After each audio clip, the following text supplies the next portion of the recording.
हरे कृष्णा। एक समय की बात है जब भारतवर्ष की धरती पर एक ऐसे सूर्य का उदय हुआ जिसने अपने ज्ञान की रोशनी से पूरे समाज को प्रकाशित कर दिया। उनका नाम था श्री रामानुजाचार्य। वे केवल एक संत नहीं बल्कि एक युग दृष्टा थे, जिन्होंने भक्ति और समानता का ऐसा मार्ग दिखाया जो आज भी प्रासंगिक है। उनकी कहानी किसी प्रेरणादायक गाथा से कम नहीं है, एक ऐसी गाथा जो हर युवा को जीवन का सही अर्थ समझा सकती है। रामानुजाचार्य का बचपन किसी सामान्य बालक जैसा नहीं था। बचपन से ही उनके मुखमंडल पर एक अलौकिक तेज था और उनकी आंखों में ज्ञान की गहरी प्यास छलकती थी। जब वे छोटे थे तभी से उन्हें वेदों और शास्त्रों में गहरी रुचि थी। उन्होंने कांची में यादव प्रकाश से शिक्षा ली, लेकिन जल्द ही उनके स्वतंत्र विचारों और गुरु के पारंपरिक दृष्टिकोण के बीच मतभेद पैदा हो गए। उनके मन में हमेशा सत्य और भगवान के वास्तविक स्वरूप को जानने की उत्कंठा रहती थी। ये वही समय था जब उनके भीतर एक महान दार्शनिक और समाज सुधारक की नींव पड़ रही थी।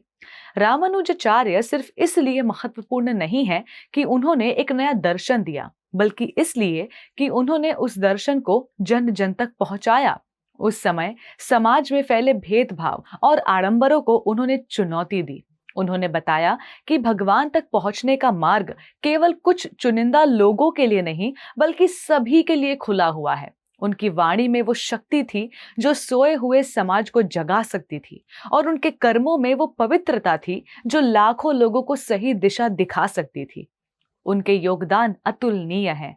उन्होंने विशिष्टता द्वैत दर्शन को स्थापित किया, जिसमें उन्होंने आत्मा, ब्रह्म और जगत के संबंधों को अत्यंत सरल और तार्किक ढंग से समझाया।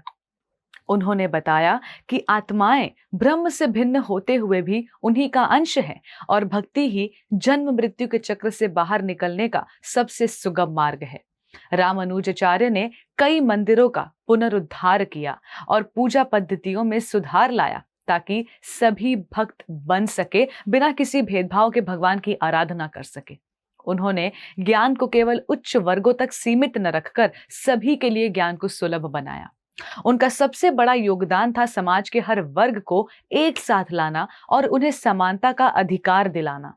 उनकी शिक्षाएं आज भी युवाओं के लिए एक मार्गदर्शक प्रकाश स्तंभ है।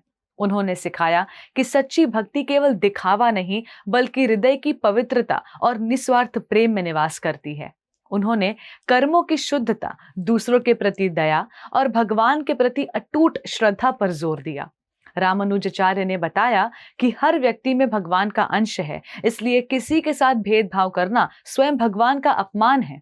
उन्होंने जीवन को एक उत्सव के रूप में जीने की प्रेरणा दी, जहां सेवा, समर्पण और प्रेम ही सबसे बड़ा धर्म है। उन्होंने कहा कि अहंकार को छोड़कर विनम्रता और सेवा भाव से जीवन जीना ही सच्ची साधना है। और फिर वो दिन आया जब ये महान आत्मा अपनी देह त्याग कर परम धाम की ओर प्रस्थान कर गए। 120 वर्षों का लंबा और सार्थक जीवन जीने के बाद उन्होंने अपने भक्तों को अंतिम उपदेश दिए।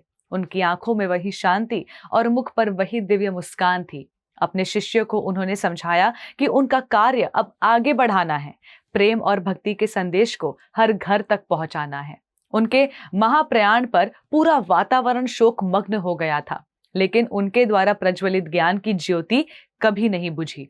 आज भी सदियों बाद उनके विचार और शिक्षाएं हमें प्रेरित करते हैं। श्री रामानुजाचार्य का तिरोभाव केवल एक व्यक्ति का अंत नहीं था, बल्कि एक अमर विचारधारा का प्रस्थान था जो युगों युगों तक मानव जाति को मार्गदर्शन करती रहेगी। उनकी अमर गाथा हमें सिखाती है कि जीवन का वास्तविक लक्ष्य आत्मज्ञान और भगवान की निस्वार्थ सेवा है। धन्यवाद। हरे Krishna. Before a single drop, there is a heartbeat. At Haribol, that heartbeat is never traded for milk. Every cow and bull is protected lifelong. This is ahimsa. This is kindness.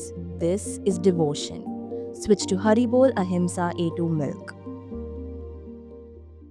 ऐसे ही और भक्तिमय कार्यक्रमों के लिए देखिए हरे कृष्णा टेलीविजन, और इसे प्राप्त करने के लिए आप अपने केबल अथवा DTH ऑपरेटर से संपर्क करें तथा और अधिक जानकारी के लिए आज ही डायल करें 7666 839 839।